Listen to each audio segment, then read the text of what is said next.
Mini episode 1729 of the FDH Lounge is brought to you by Sportsology, delivering unconventional columns and webcasts about sports, TV, music, movies, and more. Follow them on the web at sportsology.com. The FDH Lounge. You'll want to schedule your life around it. A long time ago, on a gloomy, wet Cleveland spring night, two men stand alone amidst the late-night drizzle. Their voices echo across the vacant station parking lot as they debate the merits of the great American radio show that have been missing for far too long. On that night, an idea was born. That idea became the FDH Lounge.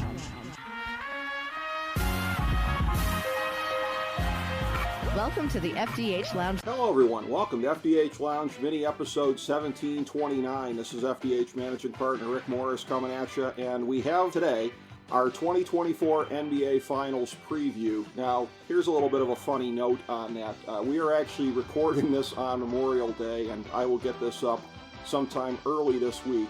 So you might say, well, Rick, well, you're recording this when the series aren't over yet, the conference finals. Aren't you afraid of looking dumb? Well, inasmuch as both of them are 3-0 at this point after last night with Dallas staving off Minnesota yet again, then we are looking at a circumstance where, again, we know what it's going to be at this point, and no sense waiting. We may look dumb if there's injuries that happen in the rest of the conference finals here that may affect this, but be that as it may, sometimes scheduling works out when it works out. We're going to get this busted out, taping it on Memorial Day, and we'll see how it goes from there. So you're looking at the 2024 NBA Finals with Boston and Dallas, as we are going live to tape here, and assuming very strongly, with very good reason, that that's what it's going to be. So with that, I will make the introduction to FDH Hoops analyst Ben Shue, who is here to extend an unthinkable record in predicting the NBA Finals. Ben, you're going for 10-0. We've been doing this show every year, this NBA Finals preview, since 2015. You are 9-0. I'm actually 7-2 in that span, but nobody would care about that compared to 9-0. I was wrong in 2019 and 2021. You've gotten them all right. We're going to be taping this in advance of the conference finals actually being done. So this is like throwing an extra chainsaw at somebody who's already been juggling chainsaws getting to 9-0. Well, Rick, this arguably. I always say, like, you can, when you get to those like hit streaks in baseball, like the hardest one is always the double digits. It's not the first nine. Yes. So yeah, this is going to be the tough one, but I also feel like this also is going to be the most interesting finals we probably have had in a couple of years. It really is. And what I'm going to start by doing is just taking a look at, and you can find this on the main page at fantasydrafthelp.com, the 2024 FDH NBA end of regular season breakdown. So this is just taking a look at statistics in the regular season. The overall ranking in this, Boston placed first out of all the teams in the NBA on the combined statistics in this metric. Dallas was 11th. Now, on our FDH Power Rankings, which is the first component of it, we had Denver 1, Boston 2. So they graded out there. Dallas graded out 10th. You're going to see quite a gap in terms of the numbers in these categories. The SRS, Boston first in the league, Dallas 13th. Offensive rating, Boston first, Dallas 10th. Defensive rating, Boston third, Dallas 17th. EFG, Boston is first, Dallas is 7th. The TS percentage, Boston is first, Dallas is 9th. Assist to turnover ratio, Boston is third, Dallas is 10th. Margin of victory, Boston is first, Dallas is 14th. And three-point percentage, Boston is second, Dallas is 13th. So on paper, this is quite a mismatch. It really, really is in that sense. Having said that, you watch the actual playoffs, the whole thing with the eye test, and this is really one of these instances of lies, damned lies, and statistics when you're looking at the gap between these teams, because it only seems like really the last couple of months. They made that Kyrie Irving trade later in last season. Remember, the team missed the playoffs altogether. The greatest tank of all time, because the combination of the tank and the trade with Oklahoma City, they got Derek Lively, who was part of an amazing center combo with Gafford in there. And Dallas, it looks like only in the last couple of months really pulled it together and became the team that we're seeing here. So while Boston's statistics and everything that they did are pretty accurate for where they stand, Dallas's are anything but. Right, Rick. And one thing to note, too, is of the two matchups that Dallas and Boston played, one came before the trade deadline and one came after.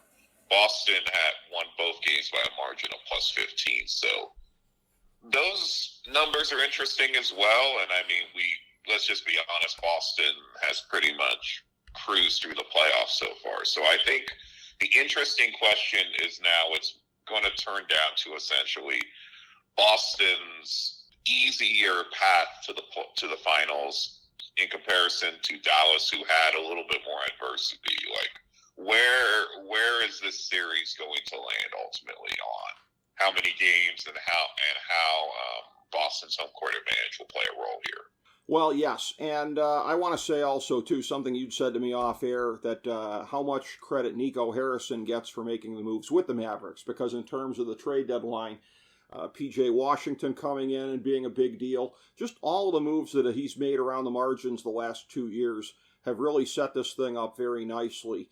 And I want to say, again, what you were saying about Boston winning those games by about 15 points or so, I get the sense on paper that, like, if Boston can pull away in any of these games, I think they're going to hang on. But one of the things that you and I have talked about over a period of time with Boston is, and this is human nature, it's always easier to compete when you've got the clean air and when you're way out in front. And I've talked about this personally, that in some of the competitions I've been in my life, you start feeling the squeeze around the windpipe when things kind of get closer, but when you get a little bit of a margin on somebody, it's a lot easier. Dallas has shown in these playoffs that, again, their ability to play down the stretch and, as you said, persevere through first the Clippers, then the Thunder, now the Timberwolves, the team that took out Denver. Meanwhile, every team that Boston is playing is dilapidated by injuries. I mean, I know they haven't had Porzingis in there really at any point here, but they haven't needed him. Boston has enough depth and enough star players that to get through the depleted teams that they've played thus far. They haven't proved a damn thing. Dallas has proved an awful lot in getting to the finals. I guess one of the questions is going to be, much like Minnesota, who again took out Phoenix without breaking a sweat in the first round. And I think we'll talk more about that on our NBA Finals recap when we take a look at the season, about this changing of the guard in the NBA. What Minnesota did was very impressive there, obviously, and then taking out the defending champions in Denver. You almost wonder if they're a little bit gassed playing against Dallas. One wonders if it'll be the same thing here, because it's the extreme opposite ends of the spectrum. You have a team that has barely had to break a sweat on one part, and then when they get to the point of getting punched in the mouth, how are they going to respond? Versus a Dallas team where it's like, how much longer can they keep going on beating this elite competition and not getting worn out by it at the end of the season? Right, and again, like we like you noted in the intro to this episode, or excuse me, mini episode, we're filming we're recording this way ahead, so these series, both of them could be extended, but I think we both know that at best, Indiana may get it to a Game 5 and Minnesota may get it to a Game 6. Like, those are in my head like the top offs essentially for both of these series. So ultimately, both of these series will probably end, and both teams will probably have, at least judging by when those games would be roughly played, they'd have almost a week. What was it, about roughly like 7 to 9 days before the finals start on Game 1. Yep. So both teams are going to be well rested. So this doesn't look like, I would argue, like one of the reasons why Boston would have a big advantage over Dallas is that they've had an easier road so far. But the analogy I would also use at that point, though, is that both teams are essentially both going to be rested at this period of time. Yes, that's now, true. We'll also have to, again, since this is being recorded way ahead, injuries can still know. We still need to know what the health of Derek Lively is going to be for Dallas after taking that knee from Karl Anthony Towns in the head. So we're going to, again, I mean, if he gets a concussion, trying to recover from a concussion is a lot different than just being out for a couple of days. So, again, it's one of these weird scenarios because we've seen this before, Rick, in the history of the league, especially with, I believe it was the 02 Lakers and the That was the Nets. The 0-1 Lakers, and then 76ers. And the 76ers, yeah. So, yeah, we saw that to where pretty much LA was pretty much running roughshod, and then they lost game 1 against Philadelphia at home. So it's looking at the history of the league, it usually is a good thing to get to the finals with a easier pathway because you usually have enough energy and do not have to face teams in 5, 6, 7 game series. But again, and the question that you brought up, which I do think is a fair point, is still my biggest question mark regarding Boston is this is still outside of you remove Porzingis, you remove Drew Holiday. It's still the same exact Boston team from last year, which pretty much had to come back who almost came back from a 3-0 deficit against Miami. So it's just really tough, in my opinion, to tell how good they are at this point. But if you go back just through the rest of this regular season, they've been just running roughshod over all these teams and all these scenarios. So it's very hard for me to believe that once it comes to the finals with home court, that they're going to face a lot of adversity. But again, I mean, it's a fair question to ask is that what happens if Dallas steals one of these early games in Boston and has the chance to go 2-1? How will Boston react? That is a great question because, again, that's one of those things. You and I have talked about this, and I think it's noteworthy that we do because most of the rest of the league media doesn't focus on this whole situation with Boston and how they do in closeout situations. And again, where it would have been interesting to see the Cavs at full health against them, I still don't think the Cavs would have won the series. Going in, figuring that the Cavs would have been close to full health, I underestimated the Jared Allen thing, largely because I think the team was not necessarily reporting it honestly. The team kept saying he was day-to-day, and clearly his condition was anything but. So due to the Cavs media department / front office misinformation, I thought there was a better chance the Cavs would be at full health, and I thought they'd take them to 6, because you and I talked about this, whether it be the famous Dean Wade go-off game against them later in the season or some of the other moments. That was one of those things where the Cavs seemed to bring that out in them in a way that a lot of other teams didn't, as far as making them sweat down the stretch and the whole thing. If you're Jason Tatum and you're trying to win the game, and it's a thing where you're going to be coming down the lane, settle for a pull-up jumper against Garland and be looking for a foul, like, how pathetic is that? What kind of a way to close is that? So I'm not going to say that that's emblematic of their entire identity, but it's a question that we've been asking about them that seemingly nobody else is.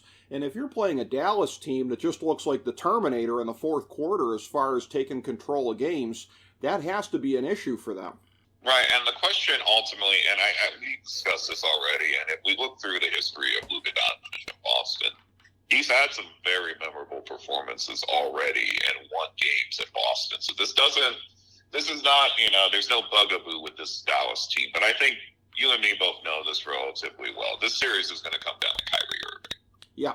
If Kyrie can support Luka for this series, they have a chance to pretty much make it theirs. Because I feel like in terms of balance, Dallas is a little bit more consistent with their rotation scoring. And I do think at some point, you do have to wonder if the road has been so easy for Boston by, how the finals work. It feels like to me Dallas has at least a 75% opportunity to steal one of these early games in Boston and make it and drive the series in their favor. But the question ultimately is going to be for Dallas too, is that they're still kind of on this, they're riding high scenario. They have a really, Luka and Kyrie have been great in the fourth quarter. But then the question will be is, at some point, Rick, they both have to have an off game in the fourth quarter. Sure. That's just, that's also just one of those things, like you love to say, law of averages. Yep. So it feels like this is going to be a long series, but it also feels like at the same point that it could get wrapped up very quickly for either of these teams. Well, I absolutely think that's going to happen because, again, it's easy to remember or to forget at this point, but Luka, when you see him right now, as great as he is, he's nowhere near 100%. He's still dealing with some leg issues right now. So absolutely, that'll affect you sometimes on jumpers and accuracy and things like that. So I absolutely agree with you. There's going to be a game where They need those guys to step up in the fourth quarter. Law of averages. Neither of them is going to be on at that point, and they'll probably get their doors blown off. I mean, there will be games in this series where Boston looks like far and away the best team in the league. It'll happen once, maybe twice. I see this being a long series. But it's a question of, again, the close games and the ability to make them close games for Dallas. I will say this also, too. This is one of those things where, and this isn't even a backhanded compliment that I'm going to make, but it's an odd thing about the teams in this series, and you don't often see this, that it feels really, really weird that at the end of this finals, amongst the roster of NBA champion coaches, it's either going to be Joe Mazzulla added to that list or Jason Kidd added to that list.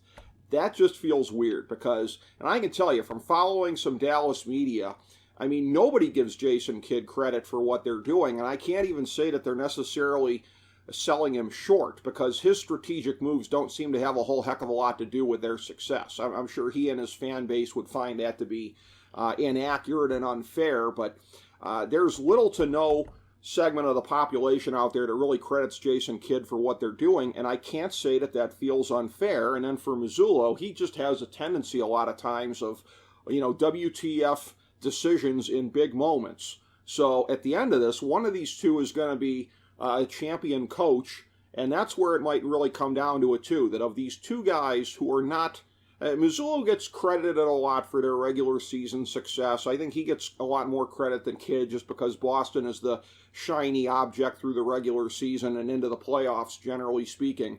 But between the two of them, which of these two can outperform their reputation, that will probably have a lot to do with who wins the series, I would think. Right, and I do think coaching is going to play a role here, especially since Mazzulla, again, last year it wasn't the road that Boston wanted to take, but he was able to get them back into that series against Miami, take it to an ultimate Game 7 at home.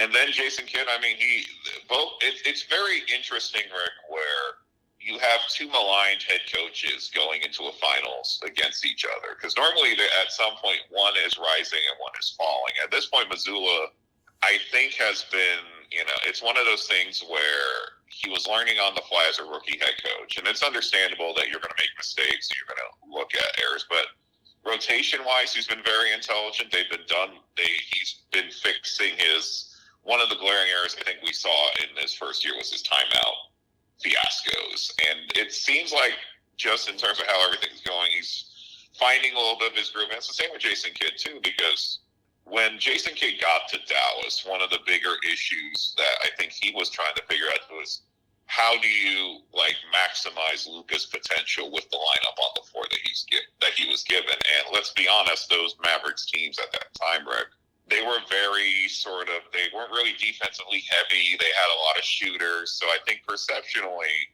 as this roster has changed, the Kidd has had to adapt to that roster change because he was going from a team that was pure offense to now a team that's more balanced. So I feel like one of these coaches is going to get a little more shine at the end of these finals, whether it's Mazzulla or Kidd. But it's ultimately going to come down to, in these sort of moments, that it's going to be driven by players. I don't really think the coaches for either of these teams are going to do any incredible intentional moves that are going to change or drive this series. I would kind of agree with that also. I mean, I'm trying to think back. Every precedent I can think of in my head as far as two coaches with the amount of regard that these guys carry going into the finals, every comparison I can think of seems unfair to the guys back in history. Maybe 2020 with the Super Bowl with Andy Reid and Kyle Shanahan, there was a rap that neither one of them could win the big game. But I mean, when you look at the track records of Andy Reid and Kyle Shanahan, it's very unfair to compare them to these guys. Maybe back in 2003, I always like to point out that Roy Williams, for all of the acclaim that he got when he was at Kansas, never won the big one, never. And then he got to North Carolina and somehow figured it out. That he was the only guy, it seems like, that could have lost to Jim Boeheim in a national championship game, and he did. But again, Boeheim and Williams, and I'm not a big Boeheim fan personally, but it's unfair to compare those guys to these guys, given their track records at the time. So it really doesn't come about very often where you look at two teams that are in the finals And people aren't necessarily looking at it like they got there in spite of their coaches. There might be a few people in Dallas that look at it that way, but even that is a little bit strong. But like nobody in the world seems to be thinking that they got there because of their coaches, especially on the Dallas side. Right, and I mean, and again, remember too, there was still early discussion. Last season is Missouri when you get to year 2. So right. Boston, he was much maligned for the tail end of last year going into this year, but it's going to be really interesting if we're going to talk coaching. Is the one thing that I do think is going to be very intriguing for both of these teams will be their finals rotations, just because both teams are very deep, both have deep benches, but we also have to know too is Boston's bench outside of Porzingis not being able to play until maybe the finals. The Boston bench is still a little bit weaker than Dallas's, but I would also make the argument that Dallas has, depending on the health of Lively, Maxi Kleba's not going to play in this series. It sort of balances it out. So it's going to be, I think it's going to come down to ultimately, and I think this is probably the biggest simplicity analysis that I can make of the fouls. Like, it's going to come down to, is Boston's front line of Drew Holiday, Tatum, and Brown good enough to stop Luka and Kyrie together? And then sort of vice versa, is Dallas going to be good enough to stop Jaylen Brown and Jason Tatum? That's a very good question, and as you had pointed out to me off air, because I have heard from certain segments of the Dallas media where Tim Hardaway has been kind of disparaged, Hardaway Jr., for his clutch play this year, that he's at a point here now where, I mean, he's basically non-existent in the conference finals. So you're looking at a situation where if it's not Luka hitting, if it's not Kyrie hitting, I mean, as far as third options go, this is similar to, Dallas has something like what I was talking about with Milwaukee a couple of years ago, that Milwaukee had one of the best centers in the league, but it was a two-headed center at the time with what they had. And it's kind of the same thing here with Gafford and Lively. You put these guys together, and on paper, you combine their statistics, and it's one of the better centers in the league. And again, that kind of worked for Milwaukee when they won the championship, but that's one of those deals where if Luka's not hitting and Kyrie's not hitting, and again, Hardaway is really, really, really streaky. Now, Josh Green can hit some threes potentially, but it's really a situation here. I would have to think Hardaway Jr. is going to have to work his way into the mix a little bit more because, again, like I said, Green can possibly hit some threes if you need them, but and Washington, maybe if you squint your eyes hard enough, maybe you could see him putting up a few, but don't you need another guy in there that Boston has to at least sweat from the three-point line if your top two guys aren't on that night? Right, and Dallas last night, and I think earlier in that series against OKC, Jaden Hardy's been getting some minutes off the bench too, so he could be that guy too. It's just very interesting, Rick, because you would argue that both of these teams kind of have a very similar makeup in a way. Yep. And what I would make the argument then is that it's really going to just come down to the star players then, because this is not like we would use the analogy like this is not Denver and Jokic facing Boston or Dallas having to face Indiana. Like, these two teams kind of play at the same pace. They're very top heavy with their top four guys, but they also have guys who can come off the bench and make shots if they need to. So essentially it's going, and like I said, it's going to come down to who can make shots. It's very dumb analysis, but it's very simple analysis too, because I think these teams are not mirror images of each other, but just how they're built are very, very similar. And it's pretty rare in the NBA Finals that we see that. It is. And also, in looking at this, kind of along those lines, the way that one of the ways Boston was built, as far as similarity, one of their key players hasn't been healthy thus far in the playoffs, but you have to believe we'll see him in the NBA Finals, Kristaps Porzingis. And there had been some kind of tittering about in certain segments of Dallas media about, hey, what if it was Rick Carlisle against the Mavericks in the finals? Wouldn't that be an interesting subplot? Well, it's not going to be Rick Carlisle, but it is going to be Porzingis against Dallas in the finals, so that's an interesting subplot. The reclamation of Kyrie Irving, who is the one guy on any of these banana boat teams of the last couple of years, him and Harden and Durant, the one guy out of any of them that has managed to salvage his career at a big-time level. And I'm not talking regular season success, which Kevin Durant still has to this day and may still have for the next couple of years, or Harden with some intermittent playoff bursts. But Kyrie is back at the level again. 8 years ago, winning the NBA title with the Cavs as the legitimate bona fide number 2 guy, the superstar. This is, I think, the best version we've seen of him this spring since the spring of 2016. And you see him with a very similar type player as the number 1 player on the team here. Luka Doncic, very LeBron-like as far as having a big body, but having great distribution ability as well as shooting, scoring, all-around kind of a game. Luka, in a lot of ways, profiles a little bit like a young LeBron, sometimes even down to the temperament, right? So Luka's, he's needed at times a steadying influence, and whoever would have bet on Kyrie being that steadying influence for anybody when he was running off the rails in Brooklyn in particular, but somehow or another it's happened, and they've come together, and that's been a really interesting thing. So when you're looking at finals experience, big-time experience, Kyrie hitting one of the biggest shots in the history of the NBA, certainly my favorite one personally as a Cavs fan, to put away the 2016 NBA Finals. So a lot of interesting different subplots here, and of course Luka trying to get that first ring, and then Tatum as well as they're jockeying for the next sort of face of the NBA, or one of the faces of the NBA kind of deals here, which, by the way, nobody's putting the highest paid player in the NBA, Jaylen Brown, in that conversation, as he's the beta male in that combination in Boston. So many subplots here from a media point of view, Ben. Right, and I think for the league, this is ultimately probably one of their best of all world scenarios, which is you get a legacy franchise like the Boston Celtics looking to reclaim their past glory, going up against a team in Dallas who, they've made a couple of finals in the last since the dawn of the new millennium. But This is sort of a newer, younger Dallas team with a face of a franchise that we've all talked about. I mean, he was the leading scorer in the NBA this season. Mm-hmm. So I don't think Luka Doncic needs any more hype at this point. Yeah. But let's be honest, too, like with all this new young talent in the league, we didn't really hear a lot from Luka this season in terms of people talking him up. So if he and Dallas and Kyrie are able to pull this off, I wouldn't say it would be one of the greatest upsets in the history of the NBA Finals, but I think we'd have to rank it at least in the top 5, just judging on Boston's total dominance in the regular season so far.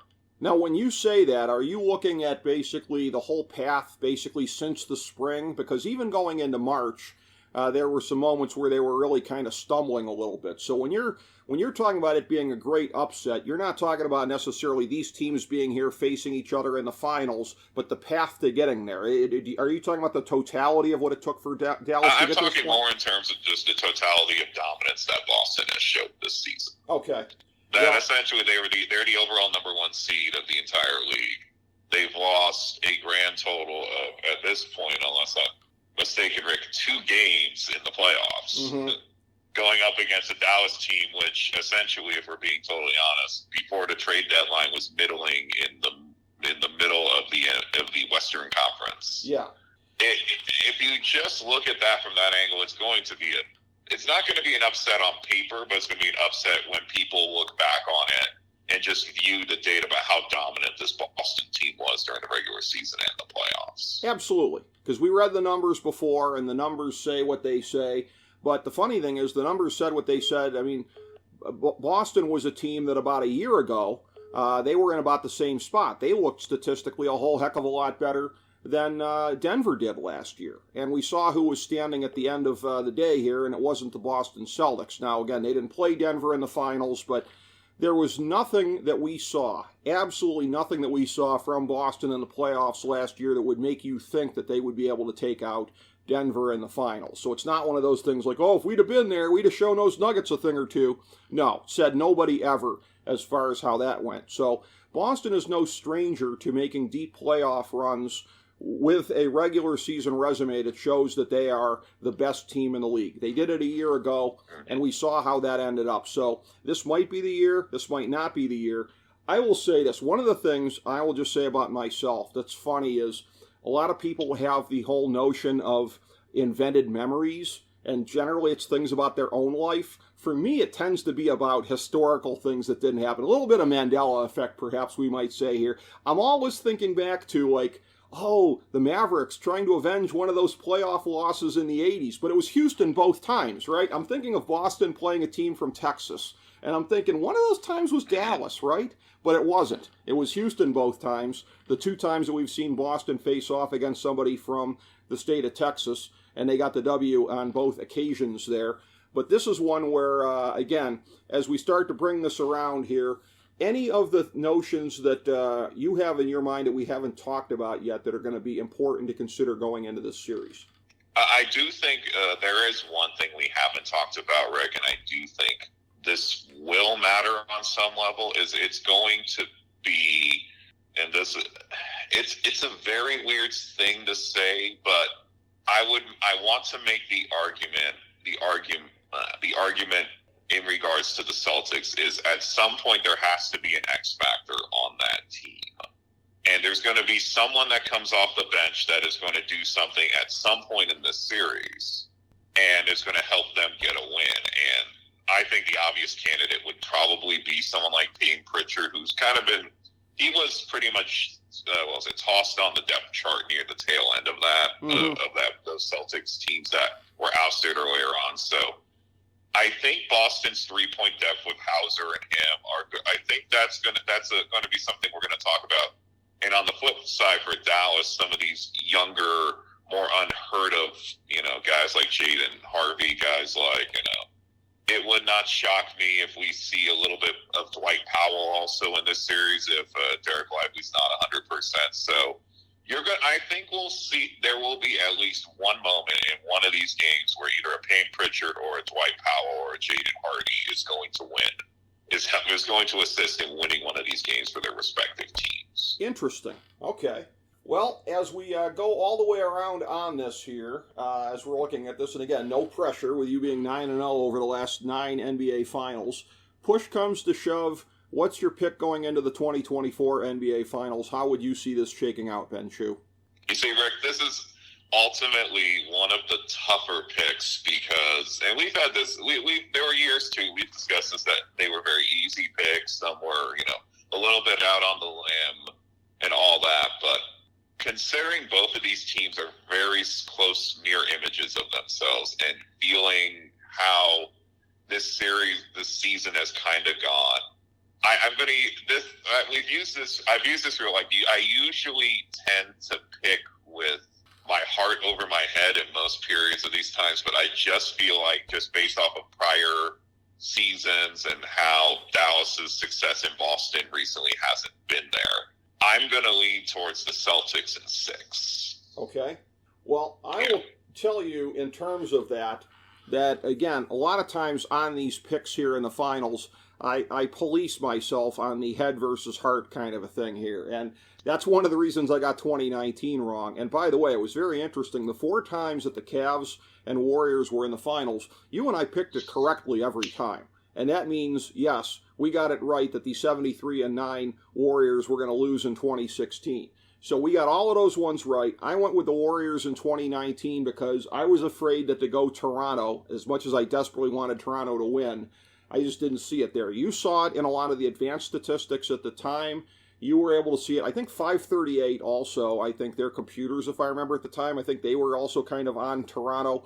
But that was really kind of an outlier, you guys being out there on that. And then again in 2021, I wouldn't say I had a horse in the race there between Milwaukee and Phoenix. We saw that one a little bit differently. And if I remember correctly, I think Phoenix got out to the 2-0 lead in the series. Yes, that's correct. This is as close as you've been to taking an L. That was a thing where Milwaukee needed to win 4 out of 5 to save you, and they took the next 4. You and I have only split on this twice, and my thought was that, again, that this wouldn't be the third time because, again, as much as I want Dallas to win this series, everything seems to be pointing towards Boston. So I don't want to fall into the trap of head versus heart by picking Dallas. But I'm coming back to this at the end of the day. Just a couple of things here, and this is where the advanced statistics people are going to kill me. Like, there's no such thing as clutch play. There's no such thing as whatever. But I don't know. Look at Dallas in the fourth quarters. Look at the way that they are straight out flat effing killers. And that comes from the top. with Luka that comes from this revived version of Kyrie, which, again, it's gone on long enough now that, right, like, I don't think we have to worry about Kyrie reverting to Brooklyn Kyrie in the middle of the NBA Finals, right? I mean, who knows what next year is going to hold, but as far as it goes for this year, I think they're going to have the version of Kyrie that they've been having, and that was one of the best closers in the league. And again, there's still questions about Tatum in that regard here, too. When you're talking about the ultimate alpha from both teams, Luka versus Tatum, this is one of these things where, again, I'm not going to be afraid to oversimplify. I'm going to say Dallas in 7, and I'm going to compare this a little bit to the Yankees and Diamondbacks in the 2001 World Series. And I think it was similar to the Yankees and Pittsburgh in the 1960 World Series. In both instances, the Yankees lost in 7, but they beat the crap out of the other team in their victories. I think Boston is going to be very impressive in their victories. I think Dallas wins the close games. I think at least 4 out of the 7 games are going to be close ones, maybe 5. I'll say that Dallas takes 4 of them. Dallas in 7 in the Garden. This is only the 3rd time that you and I disagree. And as much as I hate the Celtics, I'll tell you this. At least I'll take some solace in knowing that if I'm wrong, that means you went 10-0. I feel like despite all the analysis there, Rick, there's a little bit of heart over it. That's But Luka versus Tatum, though. I mean, I don't... I know. No.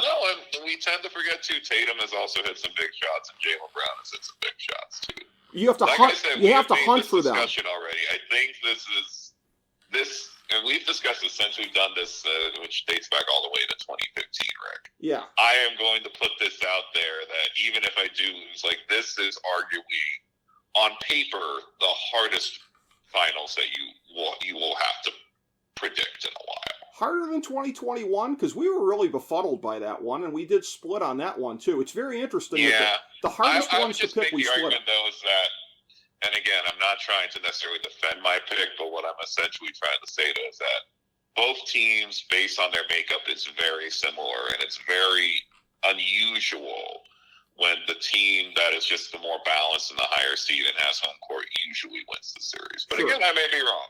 Well, and that's the only thing I would say, and I'm not saying that Tatum hasn't had clutch moments, but I'm saying that to compare him to Luka, you could sit here all day and rattle off Luka's biggest clutch moments, and we've seen a bunch of them in these playoffs. Versus for Tatum, it's not that he doesn't have them, but comparably speaking, it's like a pig hunting for truffles, right? You can find them, but you got to look for them. You don't have to look for them that hard with Luka. And that's one of these things where, again... And again, ultimately, and we've seen, too, Luka plays well in Boston. Yeah. The issue is, and I think this is one of the questions that I ultimately have with Dallas going into Boston is just how, is Will, because again, we've talked about with Luka that, he's been playing since he's like 16, 17 years old in Europe and has played in big games. But again, we do have to note it is still a different experience in the finals. So I'm intrigued to see how he reacts. I'm assuming it's going to be pretty good, but I just kind of feel like, at least for Boston, is that we've seen this series before. Sometimes the easier road to get to the finals usually wins out more than anything. Exactly, and we'll see what happens the first time they get punched in the mouth, because that's going to happen pretty early on, and we'll see how they respond in that. And I will say also, too, in case I'm right and you're wrong, just to point out preemptively in your favor here, you're also one of the people that was first people anywhere that was really talking up Luka coming into the 2019 NBA draft and really acting like this guy, or 2018, whatever year it was, but really talking him up as somebody that should have been the obvious number 1 pick at the time. So you were ahead of the curve on that one. And again, just looking at this here, the way that it's going to go, there's also the thing, too, where I look at this. And again, a lot of these are surface-level analyses that I'm giving you. We'll see how many of these surface-level things hold up. But it's like, if Luka can shred the Defensive Player of the Year, Rudy Gobert, who do the Celtics have that they can put on him? Now, potentially, maybe double-teaming him may be the option if it turns out that, again, if him and Kyrie aren't getting enough help from the other guys, and they start double-teaming Luka, then Luka's not going to look like Luka, particularly not at 100%. But the other guys... And the argument I will make, too, Rick, is like, so far, this is going to be Kyrie and Luka's tougher defensive matchup of the playoffs so far, if for Boston, because Boston, because if you look back at the teams that they face in terms of their perimeter defense, like McDaniels is fantastic for Minnesota, right? And we all know that Shea Gilgeous-Alexander's no slouch on defense either. But looking at Boston's top line guys like Brown, Tatum, Derek White, and Drew Holiday, that's going to be the toughest perimeter defense that I think Dallas is going to have to face. Well, that's kind of funny that you say that, because for as much as we like to laugh about recency bias, as we covered at the top of the show, the Western Conference Finals are technically still underway as we are recording this. So I don't think what you're saying is recency bias, but like Boston tougher defensively than a Minnesota team that Dallas is up 3-0 on. I'm talking, Rick, about perimeter defense. Okay, still, I mean, you look at what you're they did. telling me that an old-ass Mike Conley is a better defender than Derek White and Drew Holiday? Come on, man. No, but I mean, look at what they did. Stop it. No, but look at what they did. I love Anthony Edwards, too. It's not a... No, but look at what they did. That's some Boston bias there, my friend. Whoa, no, because this is no recency bias on my part. I'm thinking back to the Denver series. Look at what they did to lock up Denver on the perimeter. That's what I'm saying. Minnesota's better than they're looking right now, and that's where I give credit to Dallas. Right. But again, and I'll note this too, though, is that I'm speaking more in terms of just overall perimeter defense as a team, and I think Boston's perimeter defense is just better than the rest of these teams. I still think Minnesota is the number one best defensive team in the league. Sure. But the one argument you could make is you're dealing with Mike Conley, who's an undersized point man, Anthony Edwards, who's young, but hasn't looked that way in this Minnesota in the Dallas series so far. And then you have Jaden McDaniels, but Jaden McDaniels cannot guard, everyone on the floor at once. So yes, I'm just saying in terms of a team perimeter defense, I still think Boston's is better than Minnesota, but I would think Minnesota's backline that includes Gobert and Towns and Nickeil Alexander-Walker off the bench is still the most balanced defensive team right now. I think Boston's is just a little bit better in terms of perimeter defense. Well, it will be very interesting to see how it plays out. So only the third time in the last 10 years that you and I have diverged on our predictions. And again, the anti-2019 in terms of that time, I was afraid to go with the team that I wanted to win. But I think understandably so. You went out on a tremendous limb picking Toronto there, and you deserve every bit of the credit you get because, like I said, outside of you and I think 538, nobody else was picking Toronto. This is a very unlikely 9-0 that you've had over the years. You and I going out on a big limb in 2016, seeing that would be the year for the Cavs. 2021, as I said, was really hard. This is very reminiscent to me of 2021 because that was another one where no matter how hard you squinted at it, it could go either way. And again, I'm saying it goes 7. I honestly think this thing's a coin flip. I really, really think that at the end of the day, I'm having a hard time making a pick here, and I thought I was going to be coming into this picking Boston, but just watching Dallas and just watching the way that they are handling Minnesota and that they always find a way, and that guys like Luka, these generational players in the playoffs that always find a way, and again, not to throw around the whole thing, because again, we were calling Anthony Edwards young Jordan as recently as the Denver series, but Luka's got this Jordan, LeBron, Kobe thing about him in the big moments. And at the end of the day, I think that's what I'm deferring to most of all in this analysis here. But and again, I'm not, this is, again, and I think we have discussed this too. For me, this is a plain percentages pick here. Sure, I get it. Because I'll be honest, Rick, and I think it's very hard to go against a team that has a prime Luka Doncic and Kyrie Irving as their two closers. Right. But my head just tells, the logic to me dictates that unless Boston just completely unravels in the finals, that this is still the team to beat at this time. Well, and let me just put a qualifier on what you just said there.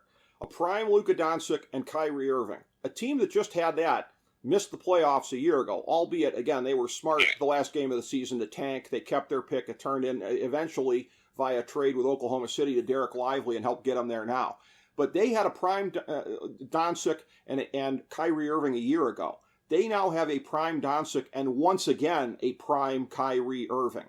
That is the key to all of this here, is that you have a second guy who is once again playing on the level that he played on 2015, 2016, 2017. and really hasn't looked like, other than flashes, ever since he asked out of Cleveland. But and I really didn't think he'd ever get there again. Count me wrong, but it's a thing where, when you've burned bridges at a couple other stops and really just had things, and again, for all of the craziness of the things that he was saying and doing and whatever, I have no freaking idea how Dallas has managed to bring that guy back, the guy from 2015, 2016, 2017. But they got him back. And by the way, in terms of subplots, let's not forget about that one, huh? How much is Kyrie going to be getting booed in the Garden in this series, huh?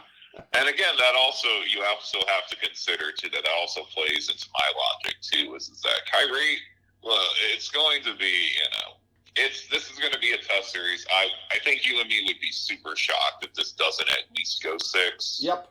But you have to consider, too, is how Luka and Kyrie both will deal with being in Boston and dealing with that. I feel like Kyrie will be able to get through it, and we've seen games where Dallas has stolen games in Boston in recent history, but they haven't had a lot of success in Boston. So, right. Again, this is I call it a razor-thin margin at this point of both of these teams. Now, again, we both could be doing ourselves huge favors of a Memorial Day taping and someone getting injured. But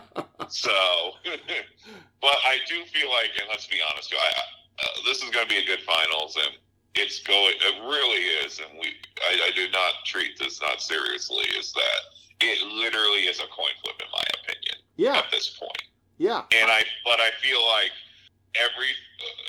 the history of the NBA dictates right now that Boston is going to win this series. And I stress also, too, you and I are in complete agreement that we think it's a coin flip. And again, in a coin flip situation, I'm going to defer to Luka, and to whatever extent Kyrie also, too. Again, this is a thing where I'm getting a lot of shades of what I used to see out of Kyrie on those deep playoff runs with the Cavs here, and that's exactly what Luka needs as a guy who's trying to work himself up to LeBron's level, which is a mouthful. But again, Luka's had a great career thus far. He's looking to take that final step, and I say at this point, who can stand in the man's way? So we shall see what happens here as this goes. What we expect to be a very exciting and very close, very razor-edge NBA Finals here, one that should be very highly rated, I would think, because you've got, as you said, Boston, the legacy franchise on the one hand, Dallas with Luka, the big superstar, to the extent that Kyrie is still a draw, and again, let's not forget, one of the biggest media markets in the country, Dallas-Fort Worth, so you're going to have everybody there really going, and again, with the Dallas Stars potentially in the Stanley Cup Finals here, this is one of these things where the Dallas Cowboys are on the verge of being, at least on paper, the number 4 team in that market. Always number 1 in terms of interest, but it's very Cleveland Brownsian as far as where they stand versus the other teams in that market, the way the Browns have been the last couple decades, right? Right, and I mean, we'll note this too. Another interesting subplot too is that everything old is new again. The New York Rangers are only 2 games away from the Stanley Cup Finals. And remember the last time a New York Rangers team won the Stanley Cup? The team from Texas won the NBA Finals. So yes. Who knows? Everything old is new again. Everything new is old again. So that's right. We'll see. Again, razor-thin margins. It's going to be a good series. So I think, and we'll note this too, we've had some alibi at disappointing NBA Finals recently. I don't think this will be one of them. This won't be one of them. By the way, when the Rangers won the Stanley Cup Final in 1994, they had to go to where? Western Canada for their road games. Vancouver in that case. It would be Edmonton in this case if Edmonton represents the West in the Stanley Cup Final. So we shall see. Both of those series have been excellent. I know you and I were texting yesterday a lot about the Rangers-Panthers game. That was truly amazing. I was wearing out my remote control thumb between that and the rain-delayed Indy 500 as that was going along. But again, something that will capture both of our interest, complete rapt attention, the 2024 NBA Finals. Always a treat to break it down with you, Ben. I'm already looking forward to what the recap is going to be of it with you. Thank you so much for being here today, buddy. Thank you, my friend. Appreciate it, and thank you everybody for joining us for FDH Lounge mini episode 1729.